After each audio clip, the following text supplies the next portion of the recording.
Olá, sejam todos bem-vindos ao nosso estudo aqui, na Casa do Caminho, na cidade de Biel-Bienne, na Suíça. Daremos continuidade ao estudo dos livros Céu e Inferno, deixa eu ver, capítulo 4, o Inferno. De vez em quando, gente, eu me perco, como eu estou estudando nem Céu nem Inferno, aí eu misturo as bolas. Então, hoje, o nosso querido Mário Fontinelli está conosco na madrugada, lá no Japão, né, Mário? Que horas são aí? Bem-vindo, Mário. 3 da manhã. 3 da manhã. Então, Sim. Mário, a palavra não é contigo, não, mas conosco. Gratidão por ter aceito o convite, meu irmão. Bem, uma boa tarde, bom dia para alguns, boa tarde, boa noite. É um prazer estar aqui com vocês. O Fernando está aí. Eu pensei que ele tinha caído, né? Então, Ok. uma grande alegria estar com todos vocês aqui, o Fernando, o Antônio, a Vânia, seu Odilson, a Terezinha e posteriormente aqueles também que vão assistir. Fica o nosso carinho, o nosso abraço. Bem, a gente tem uma tarefa aqui, como a Zélia falou, essa tarefa não é exclusiva minha. Essa tarefa é nossa, mas eu vou procurar conduzir da melhor forma possível aqui, as reflexões e vocês se sintam à vontade para me interromper, para a gente fazer essa interação que é bem importante. Eu quero começar esse capítulo aqui, o Inferno, do livro O Céu e o Inferno ou A Justiça Divina, segundo o Espiritismo, de Allan Kardec. Lembrando que essas obras de Kardec, hoje eu vou falar assim por mim, né? Pela minha experiência particular, pessoal. Eu, de um tempo para cá que a gente, digamos assim, que a gente amadurece um pouquinho mais e passa a entender melhor a dinâmica de um estudo, principalmente de uma obra tão complexa como o Espiritismo. Porque não é como estudar um livro isolado, né?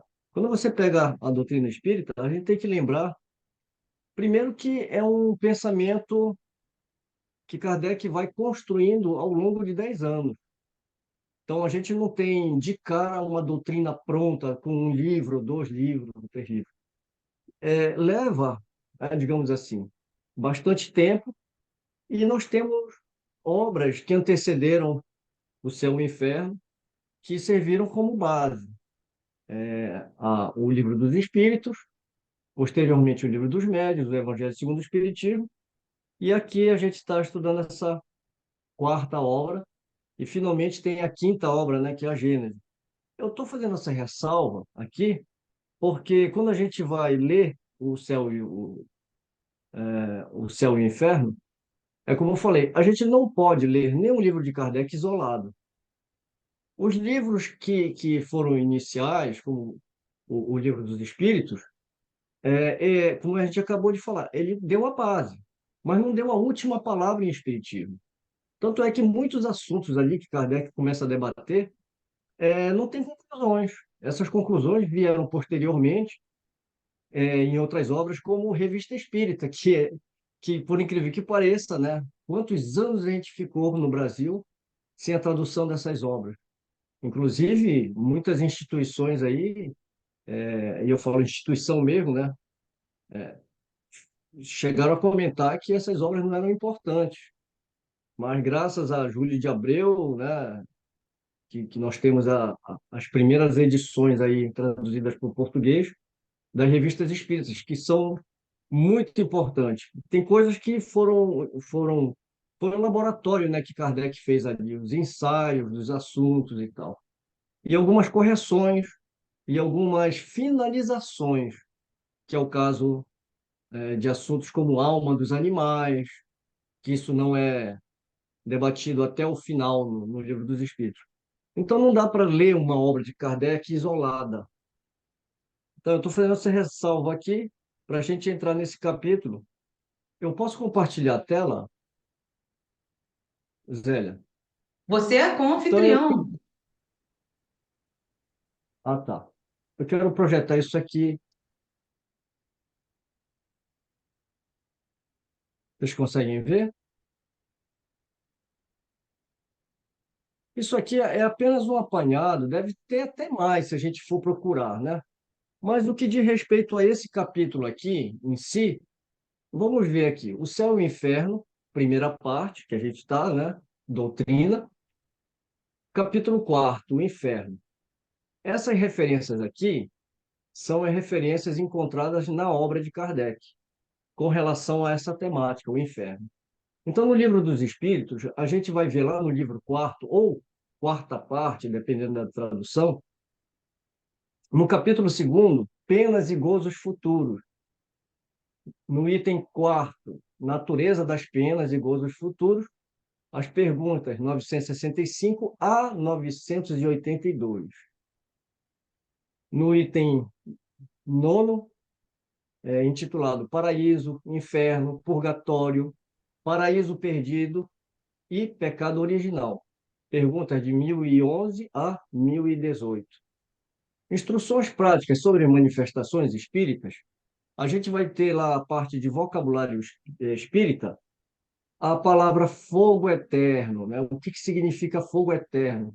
E a gente vai ver muito nessa parte aqui do capítulo 4. Eu até trouxe aqui, né? O que seria o fogo eterno?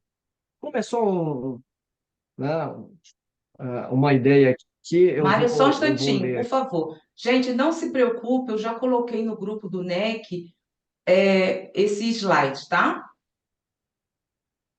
Obrigada, Mário. É só ele, na verdade, né?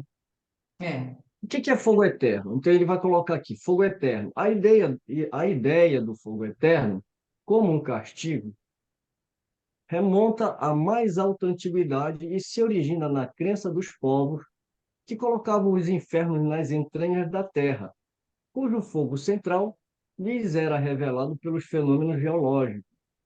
Quando o homem adquiriu noções mais elevadas quanto à natureza da alma, compreendeu que um ser imaterial não podia sofrer os danos de um fogo material. Mas o fogo nem por isso deixou de permanecer como a configuração do mais cruel suplício, e não se pode encontrar figura mais enérgica para pintar os sofrimentos morais da alma. É neste sentido que o entende hoje a alta teologia. É nesse sentido, igualmente, que se diz arder de amor, ser consumido pelo ciúme, pela ambição, etc. Então, aqui é só para a gente dar uma, né, ver o que significa, né? Fogo eterno. Então, instruções práticas sobre as manifestações espíritas. No livro O que é o Espiritismo, a gente vai ter um diálogo com o padre, que está lá no primeiro capítulo, na primeira parte, né? O terceiro diálogo, que é o diálogo com o padre, que vai ter essa discussão sobre o inferno, etc. e tal. Na Revista Espírita tem 3 artigos que vai falar sobre castigo, resposta a uma pergunta sobre o espiritismo religioso e a religião e o progresso. Lógico que o objetivo de hoje é a gente se ater ao capítulo quarto aqui, o inferno. A gente não vai, a gente não vai ler nem abordar essas questões. Daqui é só para, né, para mais tarde a gente fazer um estudo mais minucioso, a gente pode ter essas referências aqui. Tudo bem até aqui?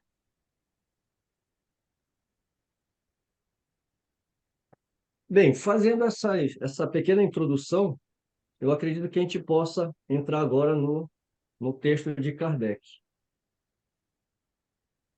Você vai projetar, Zélia? Você quer que eu projete no Kindle?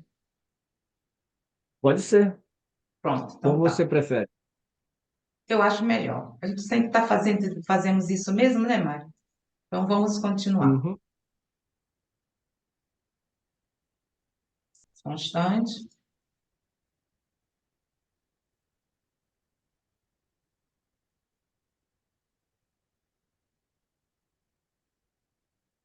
Eu acho bem importante, né, a gente fazer esses links, e como eu estava falando, principalmente nesses livros, como o Céu e o Inferno, e a Gênese. Nesses 2 livros, eles são bem importantes a gente fazer essas buscas, né, nas outras obras. E a gente vê, inclusive, a progressão de pensamento de Kardec, né, com relação a esses assuntos. E quando você lê esses artigos agora, como a gente vai ler o Inferno, você já vai ver uma ideia mais madura de Kardec. E a gente vai olhando para trás, a gente vê que isso, né, foi uma construção. E aí ele começa aqui, o Inferno, capítulo 4.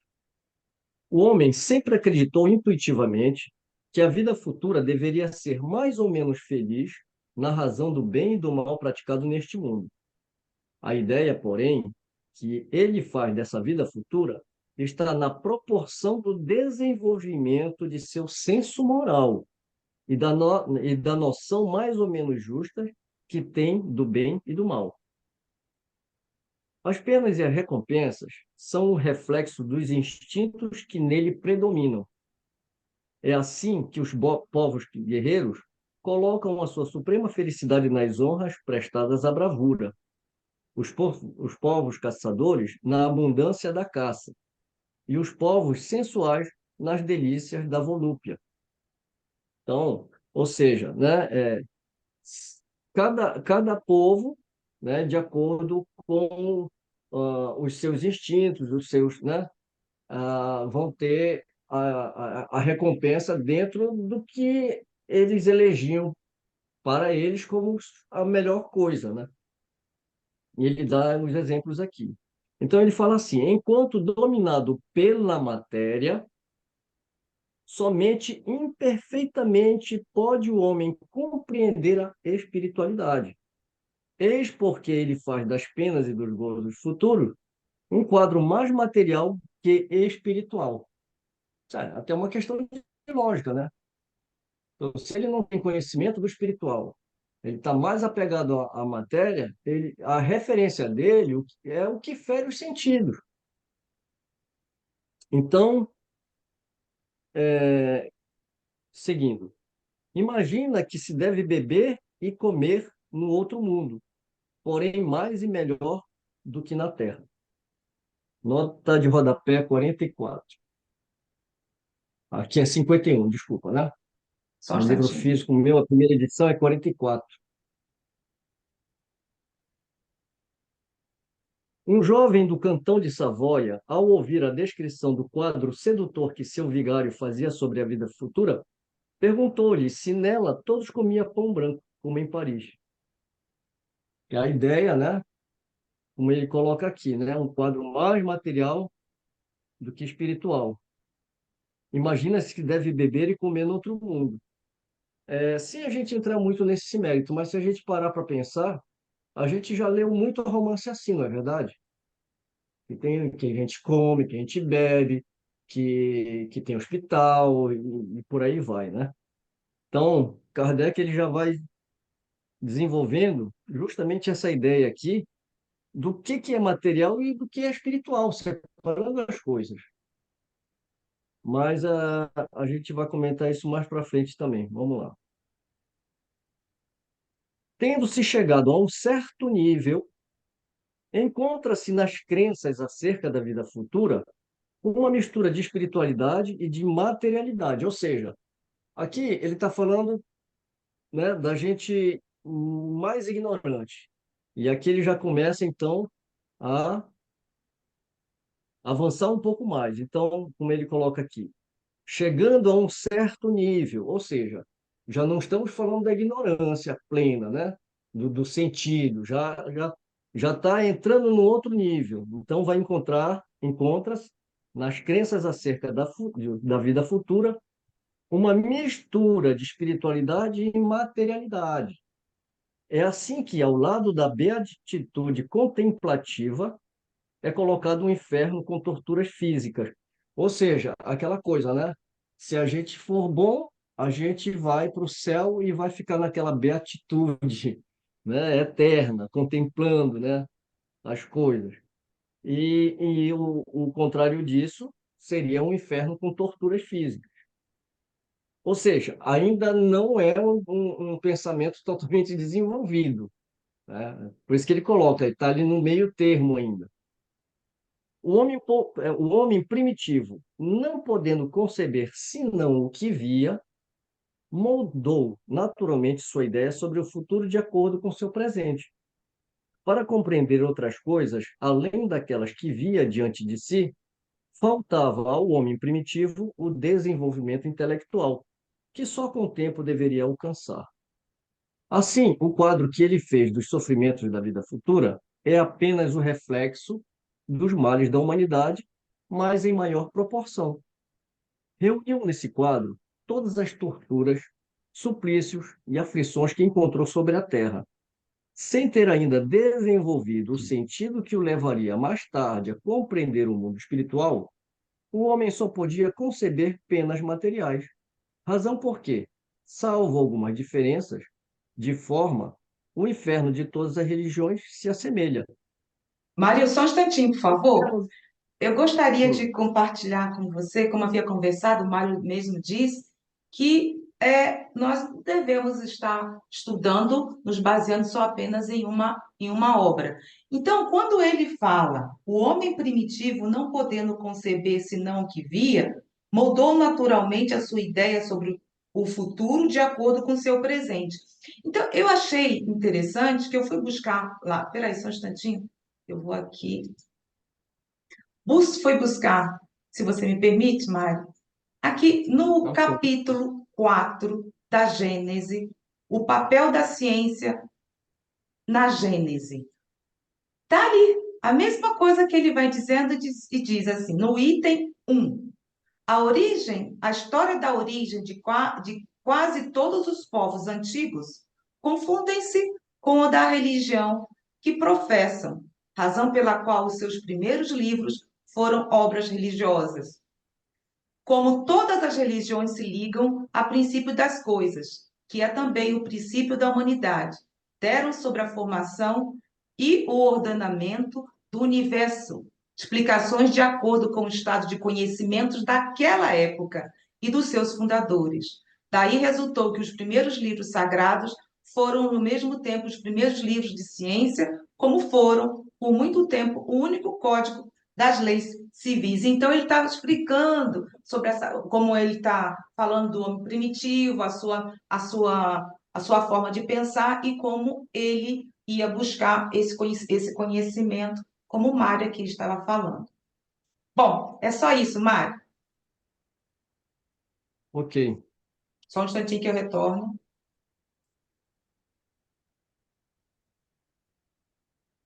Aí. Bem, vamos lá. O inferno dos pagãos, descrito e dramatizado pelos poetas, foi o mais grandioso modelo do gênero, perpetuando-se no inferno dos cristãos, que também ele teve seus poéticos intérpretes. Bem, quando ele fala, né, sobre poéticos intérpretes, a gente vai lembrar de Dante Alighieri, né, o A Divina Comédia, né? Aliás, é um livro belíssimo, né? É um livro bem profundo, né, para a gente ler, estudar, é bem interessante. Comparando-os, nele se encontram, exceto pelos nomes e algumas variações de detalhes, numerosas analogias. Em ambos, o fogo material é a base dos tormentos, porque é o símbolo dos mais cruéis sofrimentos. Mas, estranhamente, os cristãos ultrapassaram em muitos pontos o inferno dos pagãos. Se estes últimos tinham em seu inferno o tonel das Danaídes, a roda de Ixion e a pedra de Sísifo, esses eram suplícios individuais, enquanto o inferno cristão tem para todas as suas caldeiras ferventes, cujas tampas os anjos levantam para observar os condenados contorcendo-se. Só fazendo né, um comentário aqui, esse tonel das Danaídes, a roda de Íxon e a pedra de Sísifo, eu acredito que a maioria de vocês conheçam, que como é que a gente fala? É da mitologia grega, né? Danaídes, agora eu não lembro bem, Tá aqui, Ah, eu já estou Danaíde, colocando na que tela. fala, Coloquei o na tela, tonel tá das aqui, ó. Danaíde, Aqui, ó. é que a história de cada Aqui, uma delas, a história aqui. de cada uma delas é um pouquinho longa, mas resumindo, né, essas penas, é como ele fala, são penas individuais. As Danaídes são filhas, né, tem dois reis, um tem 50 filhas, outro tem 50 filhos, resolvem fazer o casamento, enfim, é uma história um pouquinho longa que não tem muito a ver com o nosso estudo aqui. Ele só vai fazer uma citação partindo do princípio de que o leitor já está né, de conhecimento da história dessa mitologia. A Roda Dixon, eu acho que a maioria de nós já viu aquele homem que vai rolando a pedra lá para cima, quando ele chega lá em cima, a pedra escorrega, né? Aquilo foi um castigo também por trás de uma história que tem, né? A pedra de Sísifo. Não, A não, essa roda é a roda Dixon de é Ixon, uma essa roda aqui. Essa aqui é a outra, onde o camarada vai estar essa é a roda de preso, Ixon. A outra que você ele está está falando é a preso numa roda posterior. e ele É. fica sofrendo e tal. Enfim, o que ele está colocando aqui é que esses castigos aqui, eles são individuais. Tá? Então ele fala, se esses últimos tinham em seu inferno, né, os suplícios individuais, enquanto, ou seja, os pagãos, né? O que eram os pagãos? Os pagãos eram todos aqueles que não eram cristãos, né? Então, todo aquele que não professava a fé cristã era chamado de pagão. Então, ele coloca aqui, né? Se mesmo os pagãos tinham já os seus suplícios individuais, o inferno cristão tinha uma diferença. Era para todos, não era uma coisa individual, né? Todos tinham um destino só, que era o caldeirão lá, fervente. O que é mais interessante, né? Cujas tampas os anjos levantam para observar os condenados contorcendo-se. Bem, quem criou essas imagens, essas ideias, realmente tem uma criatividade, né, gigantesca. Deus ouve, sem piedade, os gemidos destes últimos durante a eternidade. É, olha só que Deus que nós temos, né, apresentado aqui, né? Um Deus, esse Deus que se deleita, né, praticamente, né? Porque fica ali ouvindo gemidos eternamente desses condenados. Os, jamais. Ah, não, tem uma nota de rodapé aqui, né? Sermão feito em Montpellier, em 1860.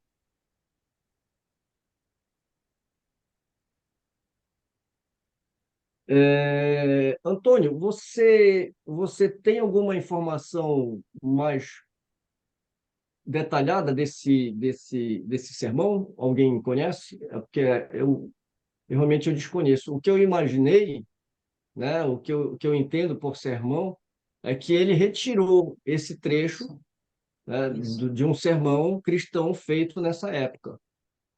Agora, mais detalhes do que isso eu não tenho. Alguém tem mais detalhes sobre isso? Eu não consegui Eu fazer vou pesquisa buscar. sobre isso. Bem, mas tudo É. bem, então.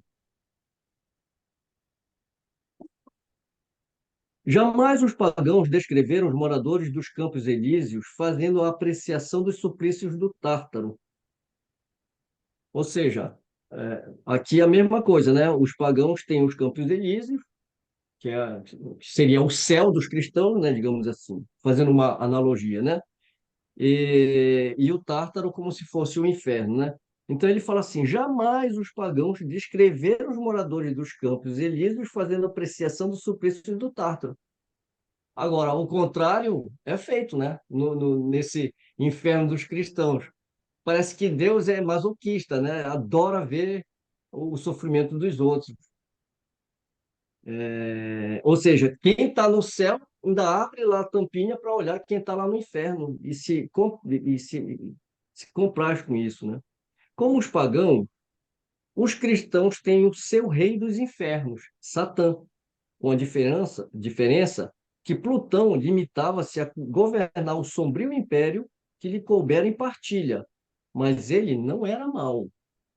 Ele apenas aprisionava em seu império aqueles que haviam praticado mal porque essa era a sua missão, mas não procurava induzir os homens ao mal para se dar o prazer de fazê-los sofrer, enquanto Satã recruta vítimas por toda parte, comprazendo-se em atormentá-las através de suas legiões de demônios armados de forcados a revirá-las no fogo. Tem-se, de fato, discutido seriamente sobre a natureza desse Mário, eu fogo. encontrei. Se você quiser, Tá, eu vou dar uma pausa aqui. porque aí a gente fica conversando também, né? Falar isso. Mário, Ele o, Fer- fala. o Fernando É isso, levantou a Fernando. mão. Por favor, vai, Fernando. Na verdade, o que me chama a atenção é a palavra demônio. Porque em Sócrates, o daimon não era um espírito bom, era um espírito protetor, certo? De forma que o que me parece de que o inferno cristão é muito mais tenebroso do que o inferno pagão, me parece que, na verdade, tudo isso foi criado com um simples objetivo, de controlar as pessoas. É isso que eu E queria pela falar. ignorância, né, Fernando? Pela ignorância, porque como é uma fé cega, ela é imposta. Você não pode discutir, você não pode questionar. E quando você questiona, você sofre um processo, né?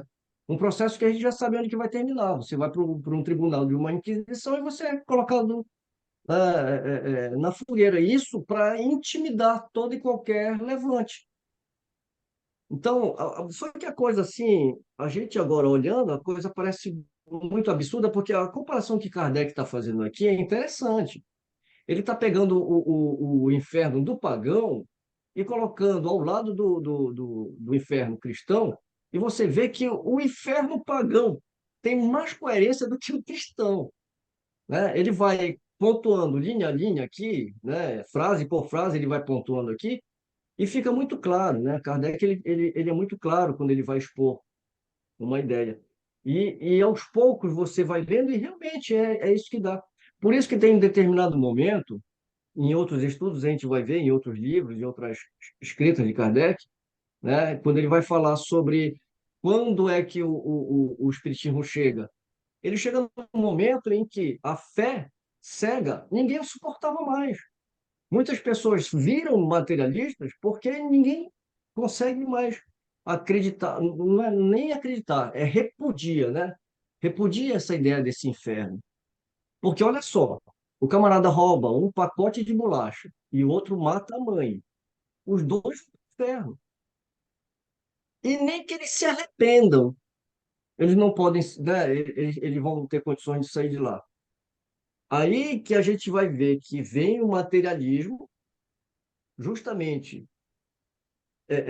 de encontro com essas ideias, porque não, né? E aí o homem passa a viver no egoísmo extremo e finalmente vem o movimento do espiritualismo racional. Por causa dessas ideias extremas, né? O seu Odilson, se eu não me engano, ele levantou e passou a mão. Não, Quer falar alguma coisa sobre isso? por isso foi criado, fundaram o protestantismo, não é isso? Para ser contra a igreja, por causa dessa fé cega, não foi? É mais ou menos por aí? Tira essa dúvida. É Lutero, mais ou menos isso. Na Lutero, verdade, Martinho Lutero, ele não está de acordo com uma série de coisas que vem acontecendo na igreja.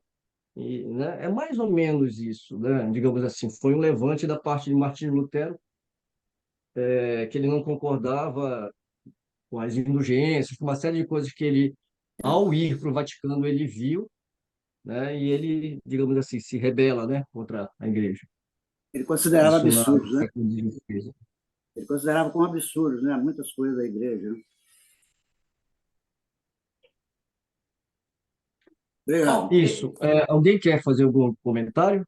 Tudo bem eu até aqui? coloquei, eu coloquei o site, quem estiver interessado sobre no caso, foi o orador Jean-Baptiste Mazelon, que fez esse Sermão da Quaresma. Foi ele nasceu em 1663, 1742. Está aí para. Boa noite, boa noite.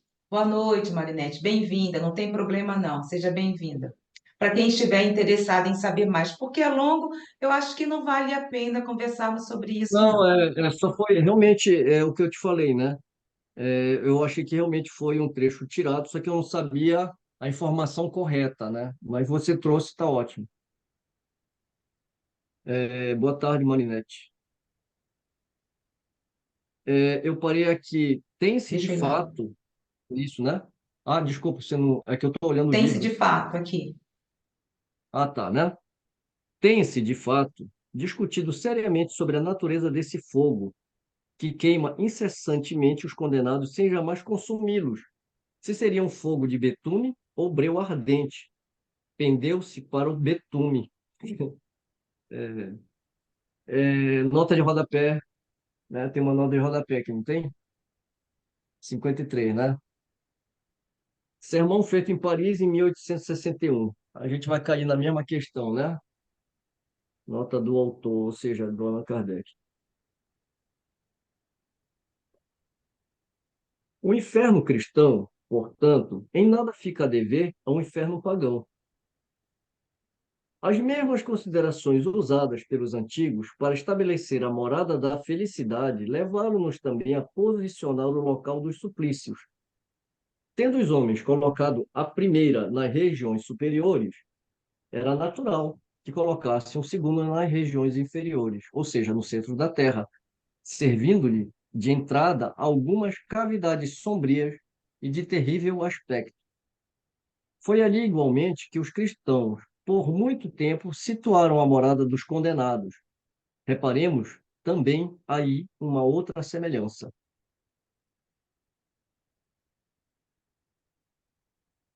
Seria bom conversarmos O um pouco para inferno, não ficar só uma leitura. E aí, Antônio? Vou cutucar o Antônio. E aí? Não, na verdade, eu tinha levantado minha mão, mas passou desapercebido.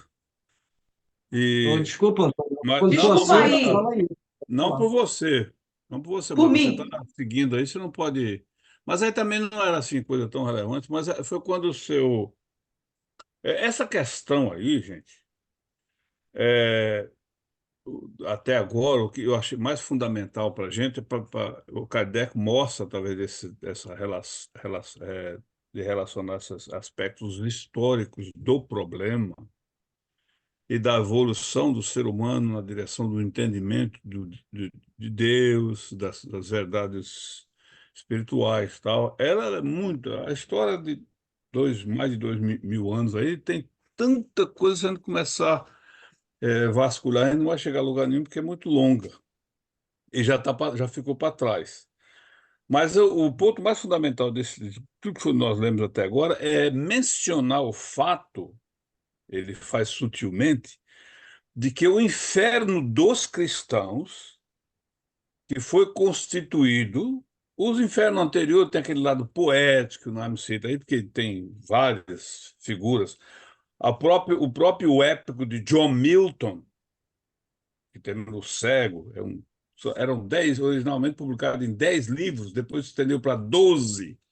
É praticamente uma extensão assim, sem limite do inferno de Dante, né? Então isso não tem fim. Mas dizer que o inferno cristão é pior, essa é a definição mais correta, do que o inferno pagão, já é uma coisa que nos chama. Mas peraí, depois de Cristo que vem, dá todos aqueles exemplos, tal, e nós ainda criamos o inferno pagão. E aí o Fernando vem a certa altura e diz, mas a propósito, mas é lógico que é a propósito, que é tudo sistema. A religião institucionalizada desde o início da humanidade, ela sempre leva ao mesmo local, ao mesmo final. Não que a religião não faça coisas boas, porque as pessoas têm mania de falar, mas a religião é uma coisa boa. Quem é que está dizendo que a religião é uma coisa ruim?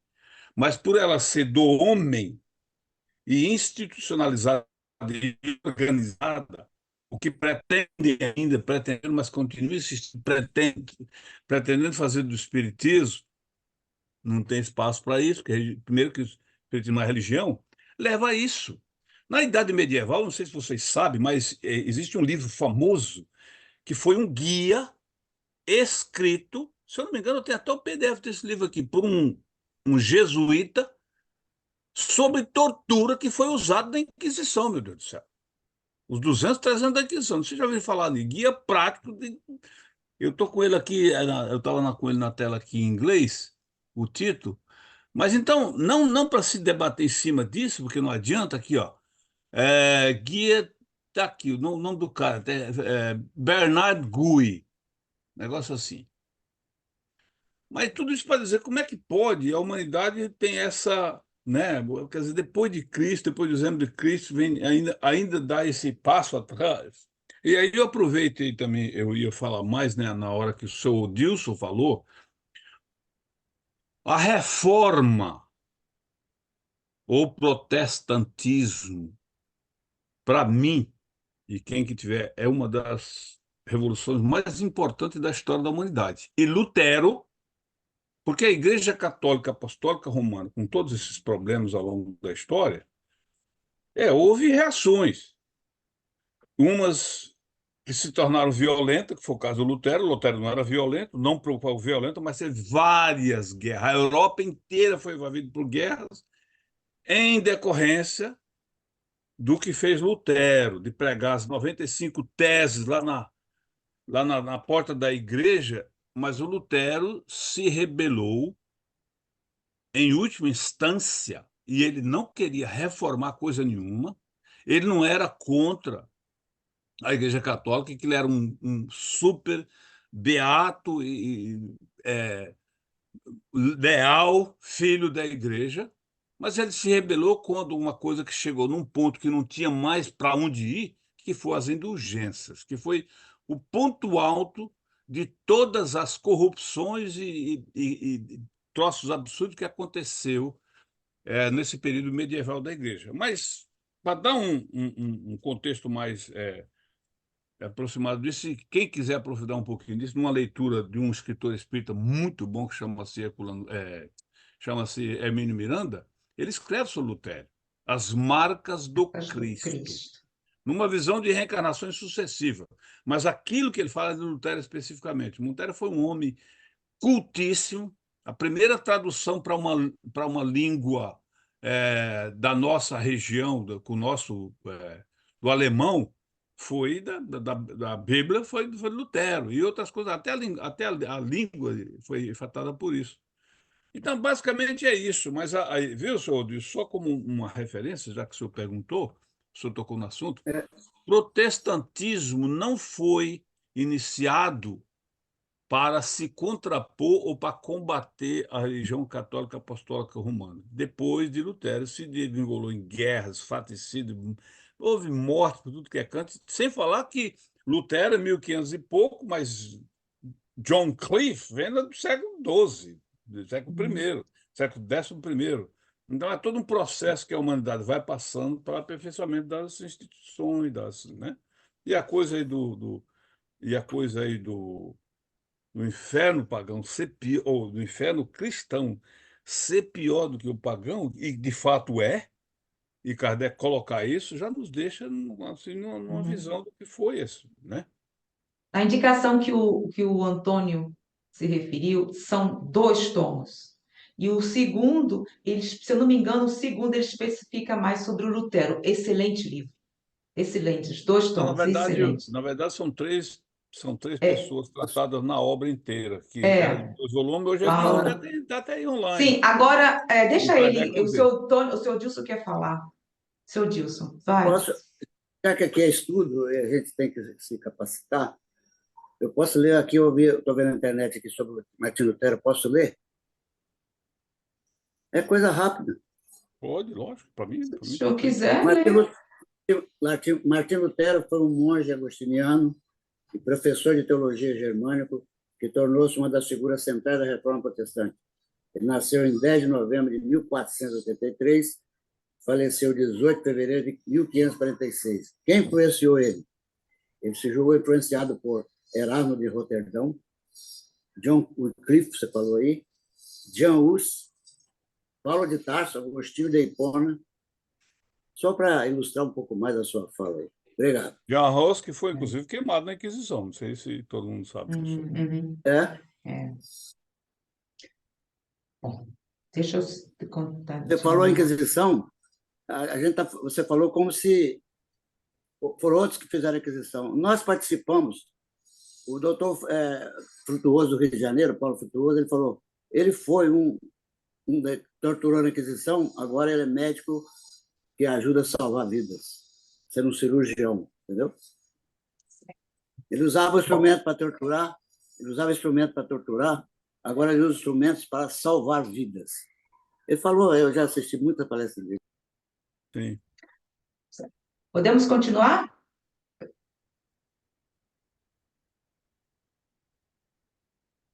Vamos lá, então?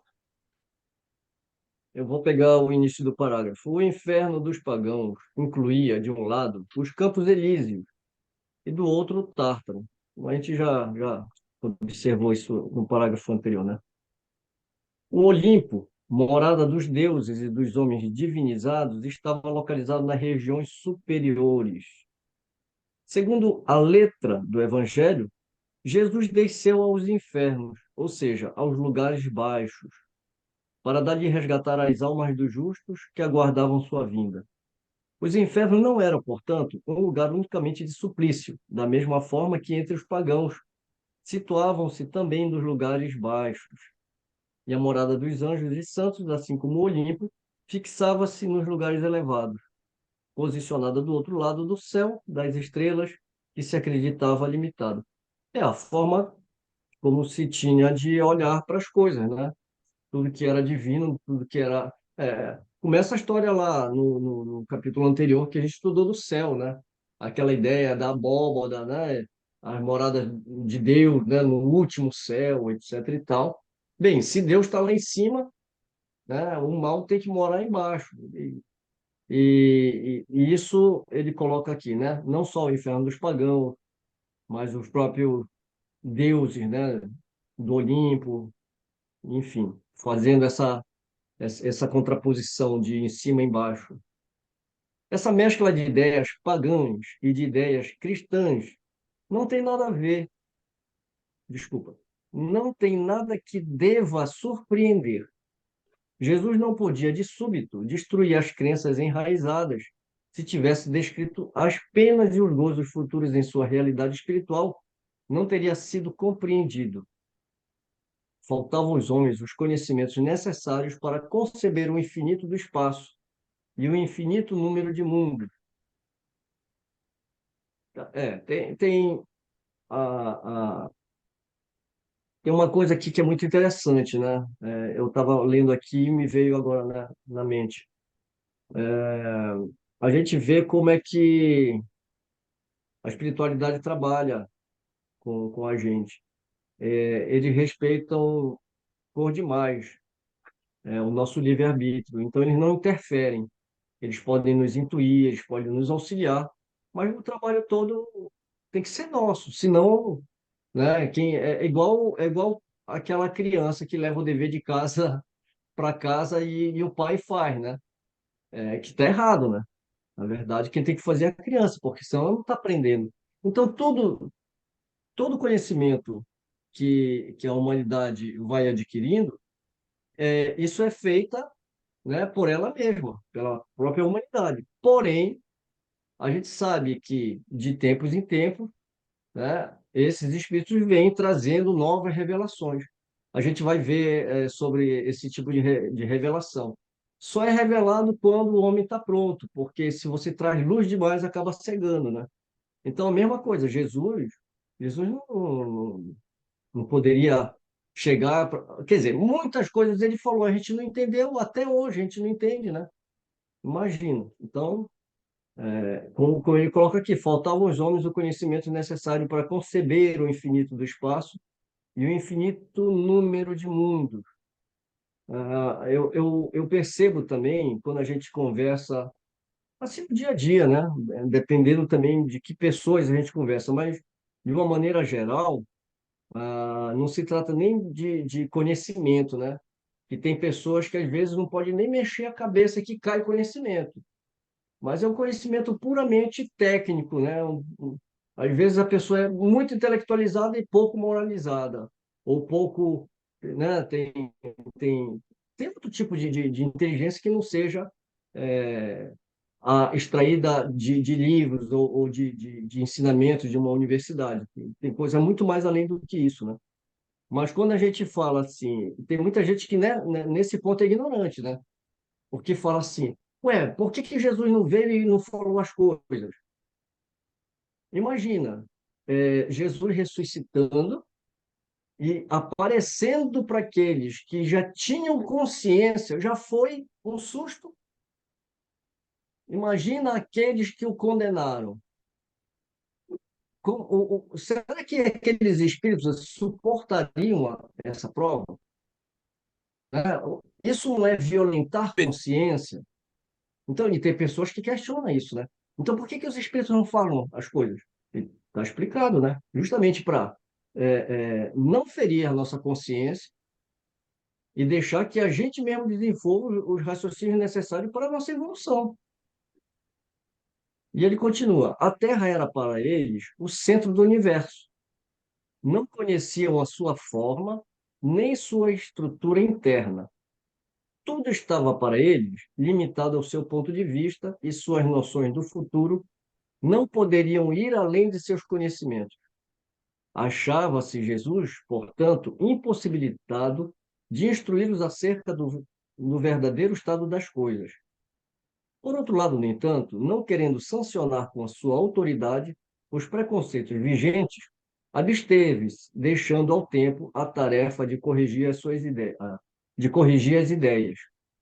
Jesus limitou-se a falar vagamente da vida abençoada e dos sofrimentos que esperam os culpados, mas em parte alguma de seus ensinamentos encontra-se o quadro de suplícios corporais dos quais os cristãos fizeram um artigo de fé.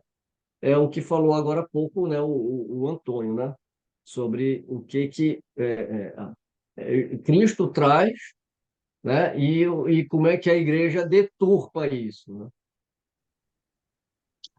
Mário, aqui também eu gostaria como você citou, deu aquelas indicações, eu achei muito interessante que nós estamos falando, na verdade, sobre baixo, terra, que ficava em cima e embaixo porque era redonda, realmente faltava conhecimento. Então, eu fui buscar na Gênesis para quem quiser que goste, né? Peraí, no item terceiro, ele vem falando, para a gente conversar também um pouco sobre isso, trazer nos tempos primitivos, os meios de observação eram necessariamente muito imperfeitos, de modo que as primeiras teorias sobre a organização do mundo estavam cheias de erros grosseiros.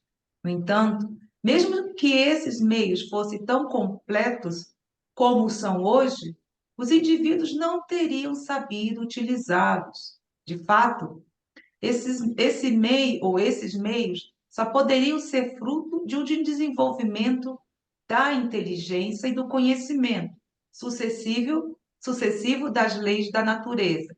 À medida que o homem avançou no conhecimento dessas leis, foi penetrando no mistério da criação e retirou as ideias que havia sobre a origem das coisas. Então, foi o que você estava falando, nós conversamos. Faltava e foi trazido gradualmente, de acordo com a população terráquea, esses conhecimentos, a gente necessitava de tempo para amadurecer. Então, esse item está no capítulo 4, que é o papel da ciência na Gênese. E eu gostaria que alguém conversasse sobre um pouco, quem gostaria de conversar sobre isso, sobre a ignorância, sobre o conhecimento. Terezinha, você está muito caladinha. Vaninha. Que tá sendo tudo bem explicado, né? Mas a gente analisando, né, fazendo esse estudo, de fato, o ensinamento é como nós fazemos com as crianças, né? A gente vai dando, vai falando, ensinando de acordo com a idade, de acordo com as possibilidades de compreensão. Os espíritos elevados fazem isso conosco também, né? Vão transmitindo os ensinamentos conforme nós vamos adquirindo capacidade de entender, porque senão é jogar fora, né? É jogar fora, não vai surtir efeito, é contraprodutivo, né? Tem uma fala do Paulo, né, que ilustra isso, que ele fala, né, com leite vos criei, né, quando vocês eram crianças, né, quer dizer, imaturos, não, mas agora vocês precisam se alimentar com alimentos mais sólidos. E é isso, né? A gente vai e vamos, e ainda tem muito à nossa frente ainda para a gente amadurecer mais e entender bem melhor as coisas, né? Você vê ensinamentos de Jesus há tanto tempo na humanidade e a gente ainda está aqui tentando entender, começando a entender um pouquinho melhor, né? Temos ainda dificuldades. Então, são essas coisas da vida espiritual, elas são muito complexas e realmente precisa de tempo, de amadurecimento e conhecimento, né? Desenvolvimento da inteligência e dos conhecimentos, não é? Interessante, Terezinha, porque nós estamos conversando aqui, estamos no grupo de estudo e trazendo para o nosso dia a dia e entre nós. Nós estamos Uhum. aqui conversando, estudando. Não é fácil superar as nossas imperfeições. Quantas são as vezes, quantas são as vezes que nós estamos, apesar do que estamos estudando aqui, nos impondo, criando duelos entre um e outro na família. Então, somos nós mesmos. Essa viagem de busca para que possamos cada vez mais nos tornarmos seres mais amadurecidos espiritualmente, leva um tempo. E como você mesmo falou, somos, na verdade, crianças. E Nós estamos no necessitamos desse tempo processo, para né? amadurecermos. Nós estamos no processo de crescimento espiritual, né? Então, nós temos limitações mesmo. E como nós vamos querer ser espíritos superiores se ainda estamos saindo da infância, né? Alguma coisa a acrescentar? Deixa eu falar uma Por coisinha. favor. É, o próprio Kardec falou que Jesus veio, passou a sua mensagem. Se ele passou só no nível de entendimento que nós tínhamos naquela época. Ele teve que esperar a ciência se desenvolver, o conhecimento se desenvolver, para que possamos, para que tivéssemos condições de entendê-lo melhor, a mensagem que ele passou lá atrás. E veio o Espiritismo, certo? E aprofundou mais um pouquinho. E, na verdade, se Jesus viesse hoje no nosso mundo, certo? Ele teria que dar uma mensagem, não poderia falar tudo, poderia falar só uma parte, porque senão nós ficaríamos aturdidos com tudo isso. É isso. E você mesmo está falando, Fernando, o próprio Jesus, na época, alguém o perguntou sobre uma determinada coisa que eu não sei. E ele falou: Você que é sacerdote não está entendendo o que eu estou falando? Ah, Imagine quando eu começar a falar sobre as coisas do céu. foi Diálogo com sobre a, Nicodemos. foi sobre a É, reencarnação isso. foi Diálogo com Nicodemos. Nicodemos, na beira do Podemos. poço, É, né? que ele foi perguntar, e o sacerdote que ele até foi à noite se encontrar com Jesus, porque era um sacerdote, e não poderia ser visto. E depois teve toda uma história de Nicodemos que é muito bonita. Obrigada. Bem Uma... lembrado, foi bem lembrado essa passagem por você, Zé, que é justamente isso que ele vai falar, né? Ou seja, se você é um doutor da lei, não está entendendo, imagina um vulgo, né? E aí ele começa a falar sobre o espírito, né? E aí vira um monólogo, né? Porque Nicodemos fica ali só, né? Vira um monólogo aí depois. Muito interessante. E o livro, eu particularmente estudei durante muito tempo o livro Paulo de Tarso, é lindo, eu gosto muito do livro Paulo de Tarso, que fala sobre depois o que Nicodemos, o que passou com Nicodemos, né? Porque é sempre bom, como você falou, sim, existe romance, sim, mas dentro, como assim, do nosso amadurecimento também, até nos próprios estudos, e trazendo, e nivelando, fazendo paralelos. E esse é muito interessante depois a vida, que eu gostei muito daquela na minha época, vai fazer o quê? Adorava. Agora é outros tempos, né? Como você mesmo falou, Mário. Agora estamos Ô, estudando. Zélia, Oi. nossa, e tem outro detalhe. Aliás, a gente, se tivesse algum judeu aqui, ele fica bravo conosco, chamar o Nicodemos de padre, de sacerdote. Sacerdote do tempo da época, ele era um rabi, mas o que destacava do Nicodemos é que ele era ali entre todos os rabis, todos os. Era tido como o cara, um dos Uhum. mais cultos, mais estudiosos e tal. E ele ficou intrigado com mensagem de Jesus, com a fala de Jesus. Não é que ele foi lá só para contestar Jesus, não, ele ficou intrigado. Então a passagem é muito importante para dizer isso, e nós podemos pegar o próprio São Paulo, que foi um grande combatedor, um grande perseguidor dos cristãos. Aí depois, lá na frente, ele muda de, né? E esse muda de quem gosta de estudar Paulo, tá? Muito interessante ver o Paulo foi submetido a um batismo de fogo. Paulo não era discípulo, Paulo não aprendeu dos discípulos, Paulo não seguiu Jesus daquele período, muito pelo contrário, perseguiu. E o incidente mediúnico, fenômeno que aconteceu com ele, foi o tal do batismo de fogo, onde ele tem acesso a esses conhecimentos. Aí nós poderíamos ficar aqui horas falando da questão Uhum. da mediunidade sob esse ponto de vista de êxtase para cima, que é o caso aí que eu estou dizendo isso porque eu estudo com carinho um dos maiores médios da nossa história da espiritualidade, que é o Andrew Jackson Davis, que só foi tocado o nome dele ano passado na revista, e ele é uma pessoa absolutamente analfabeto, com barreiras psicológicas de receber qualquer tipo de conhecimento. Depois desenvolveu uma obra gigantesca, que quem sabe daqui a 200, 300 anos vai estar aí esparramado pelo mundo todo, pessoas estudando, porque é um negócio de louco.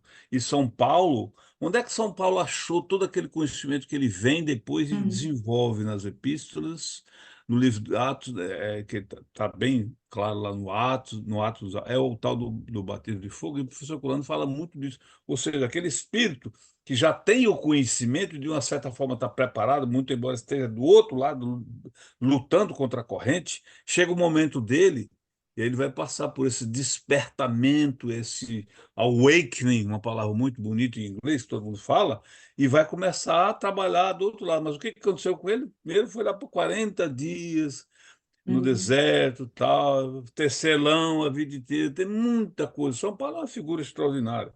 E ele é muito interessante porque existe muita contradição em relação a ele. Tem gente que diz que São Paulo não desenvolveu o cristianismo, tem gente que foi uma barreira. É tanta. E aí não é livro, eu não estou falando de livros romanceados, não, que são interessantes também, mas livros históricos. São Paulo é uma figura histórica com dezenas, centenas, que são milhares de livros sobre ele. E não foi Paulo que foi preparado por Nicodemos? Porque ele queria, ele estava falando, porque ele era aquele doutor da lei, que era o chefe, era como você falou, era a inteligência da época. Se eu não me Na engano, bom, verdade, o aí depois Paulo era um eu vou médico. procurar saber, porque eu tive você falando O sobre. mentor, Mas aí é psicográfico, é diferente. O São Paulo era uma figura cultíssima, mas ele não era nessa área. A área dele era outra. A área dele era poder, era combater Ah, os hereges e por aí vai, né? Depois que uhum. ele entra nesse processo de. Sim, não, mas Então, é essas como foi comparações são preparado, mais. é como sacerdote, é como. Ai, como. Oi, Mário? Esqueci o nome. Ai, como é que ele era? Doutor da lei. Sim, Mário, o que que você falou? está falando que Paulo com certeza convivia com todos esses caras, né? É. Gamaliel, É enfim. da época, O não? Nicodemos, Gamaliel, na né? verdade, o Nicodemos, Gamaliel, quando vai acho se que. encontrar com Jesus, na verdade, Gamaliel. É porque Outro ficou nome, alguma é? coisa na cabeça que é o Gamaliel, se eu não me engano. Porque tem. Bom, deixa pra lá.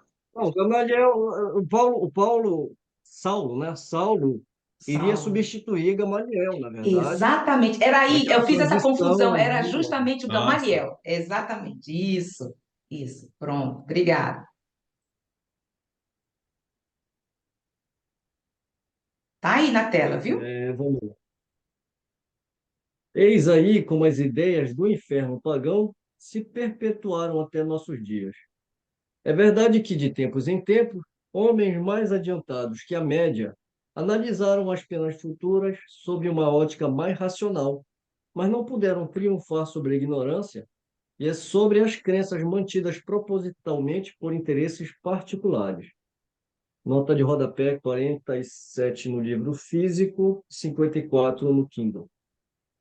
Os homens descreveram a vida futura pela imaginação e pelo senso comum dos fatos materiais, criando os diversos sistemas e crenças. Em variadas épocas, a verdade foi entrevista por alguns homens, mas essas ideias ficaram em grupos fechados das elites. Mas afirma Kardec, abre aspas, a massa ignorância permaneceu sob o império dos preconceitos que geralmente lhe eram impostos, fecha aspas. Capítulo 8º desse mesmo livro, né? Agora é tempo de levar a verdade a todos por meio da fé racional e da liberdade de escolha. Nota do editor.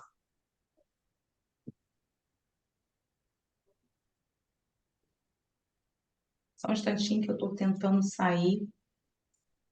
Pronto. Só Eu acho que pegando não aqui o mudou gancho, né? muita coisa, não, né? Porque atualmente passamos pelas mesmas coisas, ficamos até muitas vezes numa determinada elite que fica por algum. Por que isso? Eu estava vendo alguma coisa na internet e ele, um rapaz muito conhecido, falando sobre a inteligência artificial, ele falou assim: olha, hoje tudo é robô. Tudo que você faz quando você pergunta algumas coisas são robôs. Hum? Então, se agora está se passando esse conhecimento para nós, imagine o que ainda nós não sabemos e está em uma determinada elite. Porque eles só nos deixou sabermos isso sobre a inteligência artificial, porque há algo superior a isso. Então, ele ainda me faz essa pergunta, esse questionamento. Será que quando você está conversando, que aparecem aquelas imagens, muitas vezes nos vídeos, você tem certeza que não é um robô? Então, sempre será a mesma coisa, eu acho, né? O que vocês acham sobre isso? Antônio, você queria falar sobre a inteligência artificial? Eu não entendi muito o que você falou, Zé. Eu fiquei perdido aqui no meio. Porque, assim, existe, Inteligência, você sabe a inteligência inteligência. artificial? A inteligência artificial. Então, é o seguinte, Tá, peraí. quando você Já vai... entendi. Já entendi. Posso até falar. Inteligência artificial, nós temos alguém aqui que pode falar com autoridade sobre isso, que é o Fernando. Mas para mim é um robô. Simples assim. Então, E nunca mas vai, e aparecem as nunca vai deixar de imagens. ser. Tem mais essa. Aparecem imagens Olha, tão perfeitas, que ele se questionou. Quando você está Quem se conversando, questionou, Zé? é porque eu vi isso na internet, é por isso que eu Tá, estou mas quem é trazendo. que se questionou? Não, é um rapaz que conversa muito sobre a inteligência artificial. Eu não sei. O Eu meu vou filho passar e trabalha vou com mostrar. isso. Trabalha com isso, porque eu fui pesquisar sobre o chat, Chama-se Amélia, ela. sobre a inteligência artificial. Então, quando eu estava puxando determinados textos e fui jogar, então eu fui buscar no YouTube. Aí falando, o que é isso, inteligência artificial? Porque até então eu não sabia no que ele estava se referindo a esse chat, essas pesquisas e tudo.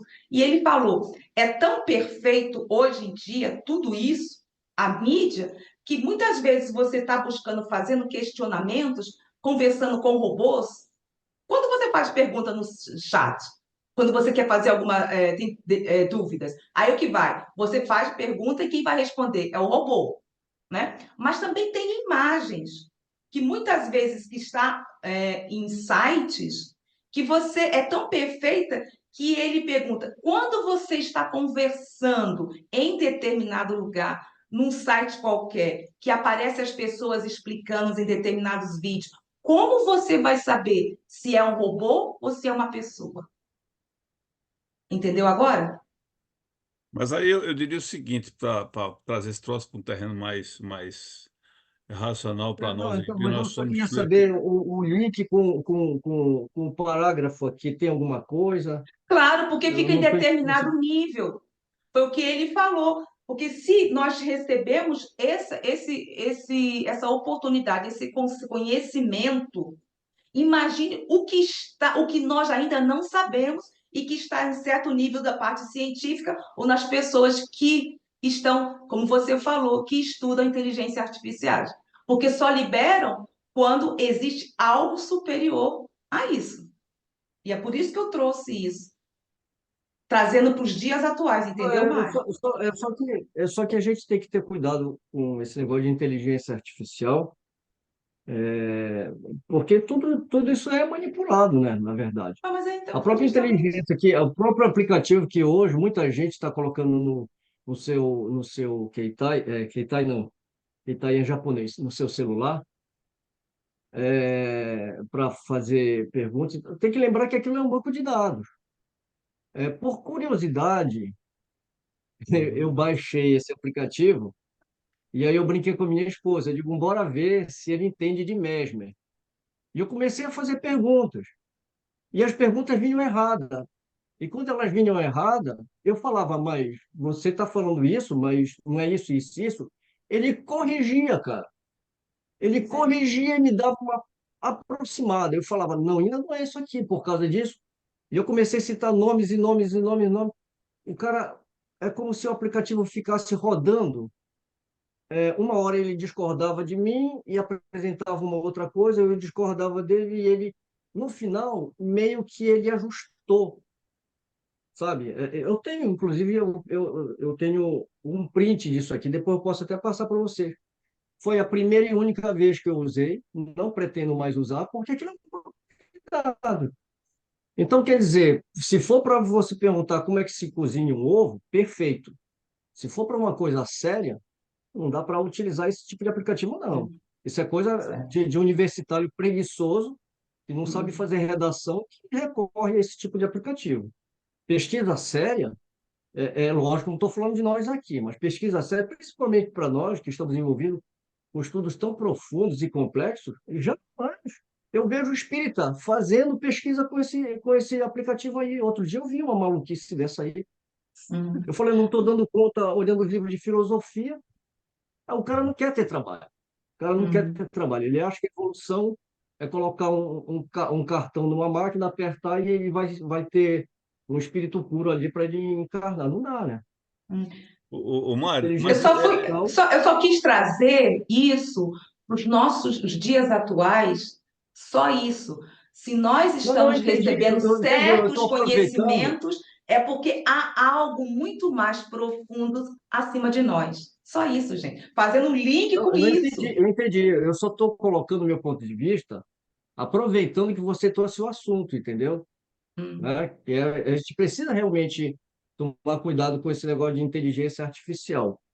Mas, enfim, vamos voltar para o texto, podemos? Ah, você queria, eu não sei se você queria falar alguma coisa, Antônio, em relação a isso aqui? eu só queria dizer que, na verdade, os nossos estudos aqui, o livro nem toca nesse assunto, porque não, nem poderia, né? Mas é que essa coisa de inteligência artificial é o coqueluche do momento, e eu queria que depois, no final, quem sabe, continuando aí, Mário, se o Fernando pudesse falar alguma coisinha, porque ele, melhor do que qualquer um de nós aqui, ele sabe como é que funciona isso, num contexto desse nosso avanço tecnológico exagerado, para ver qual que é, em relação a esses nossos estudos, como é que fica isso. Mas vamos continuar, depois do final, quem sabe ele Só um instante. Obrigada, Porque, Fernanda. Até a deixa eu próxima voltar estudo. no texto, né? Obrigada. vai sair, Fernando. Vai, vai. Vou sair. Obrigada, Fernando. Depois a gente Tá? conversa. Tchau. Obrigada. Gratidão. Certo. Mário? Na verdade, eu tinha parado o parágrafo e eu ia comentar quando a gente entrou Aqui, sobre. quando entrou É, aqui vou na voltar um nota, pouquinho. aqui. Eu Eu vou voltar. Eis aí como as ideias do inferno pagão se perpetuaram até nossos dias. É verdade que, de tempos em tempos, homens mais adiantados que a média analisaram as penas futuras sob uma ótica mais racional, mas não puderam triunfar sobre a ignorância e sobre as crenças mantidas propositalmente por interesses particulares. Bom, o que eu ia Sim. comentar, e aliás foi bem em cima do que a Zélia começou a falar, né? Quando você falou que não mudou muito, né? Na verdade, é aquela coisa, né? É, a coisa se perpetua por, por conta justamente de interesses, né? Porque outro dia eu estava conversando com algumas pessoas mais chegadas aqui, a gente estava falando a respeito sobre, sabe, pessoas que têm, assim, você sabe que tem uma inteligência até acima da média, e vai falar para a gente que não acredita em reencarnação, ou que a ideia do espiritismo é uma ideia que não convence. Olha, eu particularmente, eu tenho uma ideia com relação a essas pessoas. E não é pessoal, é pela lógica. Um camarada que desenvolve, né, uma inteligência, um raciocínio fundo, né, das coisas que às vezes a gente, pessoas comuns, não tem nem acesso, né, a um desenvolvimento intelectual que o cara alcançou. Ele falar que não acredita em reencarnação, no mínimo é desconfiável, né? Mas por quê? Tem a ver com a posição que ele se coloca, choca o meio de onde ele sobrevive. A um partido, a uma bandeira que se levanta. A gente vê aí no meio, né? É, é, é, isso é muito comum. Você vê pessoas inteligentíssimas, né? Inteligentíssimas, se colocando contra o espiritismo, sem nunca ter estudado. Ou quando estuda, né? É com preconceito e refuta as ideias. Então, como ele coloca aqui, né? Interesses particulares, né?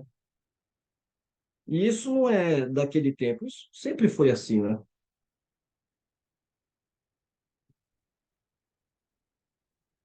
Eu acho que vamos voltar desde o início. Somos nós. Nós somos espíritos infantis. Cada um vai em busca, muitas vezes, do quê? Do que lhe convém. A humanidade é assim, e por isso que nós estamos no planeta Terra. Porque senão estaria lá para Saturno, Júpiter. Necessitamos de tempo, alguns milhares de anos, para chegarmos a uma certa maturidade. Isso. Vamos? Foi necessária a difusão dos conhecimentos nos tempos modernos e o desenvolvimento geral da inteligência humana para refutá-las. Mas as ideias herdadas não foram substituídas por nenhuma verdade objetiva. Ao longo período da crença cega, sucedeu-se, como transição, o período de incredulidade, ao qual a nova revelação veio por um fim. Era necessário demolir antes de reconstruir, porquanto é mais fácil persuadir aqueles que em nada creem a aceitar ideias justas, porque estes sentem que lhes falta alguma coisa, do que aqueles que têm uma fé enraizada em algo absurdo. Temos mais uma nota de rodapé, 48 no livro físico, 55 no Kindle. Nota de rodapé 48. É mais fácil persuadir pela clareza lógica da teoria espírita um descrente munido da liberdade de pensamento do que um religioso cego pelo fanatismo. A convicção não se impõe, mas se adquire pelo livre exercício da razão. O estabelecimento da autonomia moral no mundo se dará pela voluntária adesão da vontade de cada um. É justamente o que eu estava tentando colocar ali atrás, né? Não sei se eu fui feliz na minha tentativa, quando eu falo que tem pessoas que realmente, né? É o que ele coloca exatamente aqui, né? É mais fácil persuadir pela clareza lógica um descrente munido de liberdade de pensamento do que alguém que já tem ideias preconcebidas, estabelecidas ali. Agora, lógico, a gente fala, sempre foi assim e tal. Só que a gente sabe que a mudança, ela é né, ela é aos poucos, ela vai vindo gradativamente. Ela não é de uma hora para outra. Então, a gente também falar que tá a mesma coisa ou tá pior, não, também não é assim, né? As coisas estão acontecendo, a gente vê que a gente já avançou bastante, ainda falta um pouquinho aí, né, para a gente chegar no, como se fala, no mundo regenerado, né? Mas estamos caminhando. E aí ele Tanto continua estamos que aqui. nós estamos aqui estudando na internet. Olha que maravilha. Hã? E não é Exatamente, só sempre. exatamente. Então, se fosse em épocas anteriormente, como é que teríamos? Teríamos que nos deslocar? Claro, sempre vai existir isso, sempre. Vai, gradualmente, só necessitamos de tempo. Temos toda a eternidade. Somos seres imortais. Quando você fala temos toda a eternidade assim, mas tem muita coisa para caminhar, né?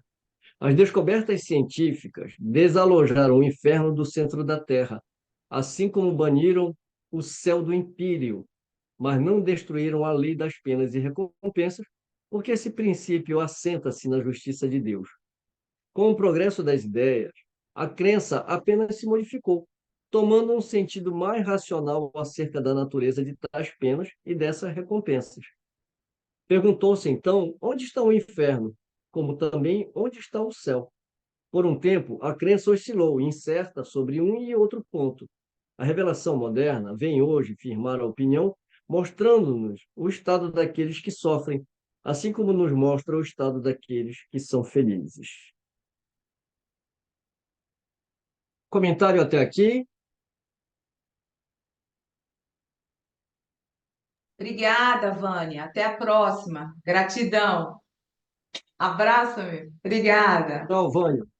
Ficou quietinha, né, Vaninha? Da próxima não tem jeito. A gente se fala. Um beijo. A Terezinha sabe, Tchau. vai cair o mundo aqui. Tá Vai, tudo fala preto. pra... Eu vou Ah, correr sim. tirar minha roupa. Beijo, tchau. Obrigada, tchau. Tchau. Nossa. Tá, tá ameaçando um temporal aqui. Então, o que eu queria falar era assim,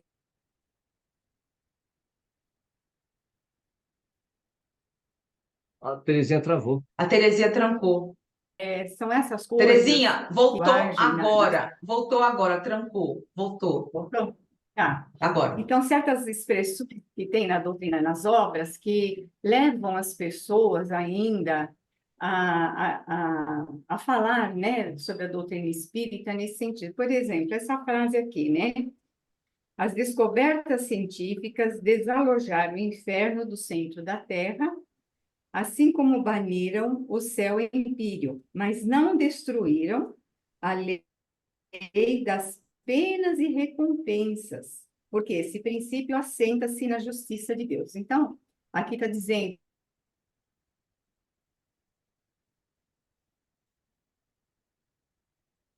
que a lei das penas e recompensas aqui Voltou não existem nem agora. penas e nem Voltou, recompensas. voltou agora, Terezinha. E agora vai ficar ruim por causa do temporal, viu, gente? Eu nem acho que adianta Tá. eu falar. Não, mas você só É resume aí o questão que você dessa quis. frase, né? Penas e recompensas. Bom, realmente está difícil. Ela, tá difícil. Com a Então doutrina vamos. que não existe nas leis. Falar, outra hora eu falo.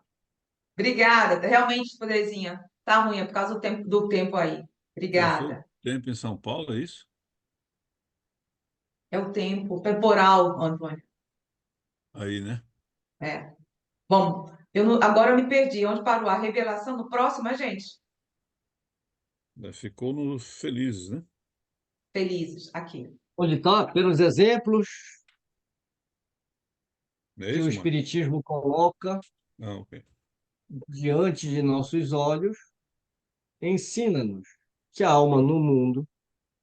É isso, né? Vocês, tá certo? Sim, isso mesmo. Sim. Tá, então, tá bom. Então, vamos lá. Pelos exemplos que o Espiritismo coloca diante de nossos olhos, desculpa, só um pouquinho.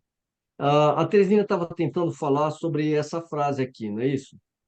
É, Com o progresso das ideias, a crença apenas se modificou, tomando um sentido mais racional, acerca da natureza de tais penas e dessas recompensas. Perguntou-se, então, onde está o inferno, como também onde está o céu. Por um tempo, a crença oscilou incerta sobre um e outro ponto. E esse ponto aqui, né? A revelação moderna vem hoje a firmar a opinião, mostrando-nos o estado daqueles que sofrem, assim como nos mostra o estado daqueles que são felizes. Não, Mário, ela queria estar se referindo a esse ponto aqui, mas não Era mais acima, destruíram a desculpa. lei das penas e recompensas, porque esse princípio assenta-se na justiça de Deus. É aqui que ela queria explicar. Se você quiser, Fala aí, Terezinha, de Não, repente tá então. certo. Não? ela tá. Ah, Pode Tô no falar. ar ou não tô? Tá, tá. Tá. te ouvindo. Então, são Tá. essas expressões que a gente encontra na doutrina que criam, né? Essa ilusão na mente daquelas pessoas que não estudam mais aprofundadamente a doutrina e ficam com essa ideia de penas e recompensas, né? É isso aí que precisa ser muito trabalhado hoje, né? Esclarecido, porque ainda tem muito espírita que acredita desse jeito, não é? Então, mas o próprio É verdade. Kardec, ele faz isso, né? Quando você pega o que é o Espiritismo, ele vai fazer exatamente, né? Aliás, aqui nessa obra mesmo, ele vai ressignificar, porque ele Sim, não cria uma outra ideia para combater a ideia vigente, ele usa a própria ideia vigente, dando um conceito diferente. Você sabe o que sim, é interessante? Jesus, quando a gente vai estudar não vim destruir a lei, nem os profetas, o que Jesus está falando? Né? Porque os fariseus começam a questionar: "Ó, você vai e cura o cara no sábado."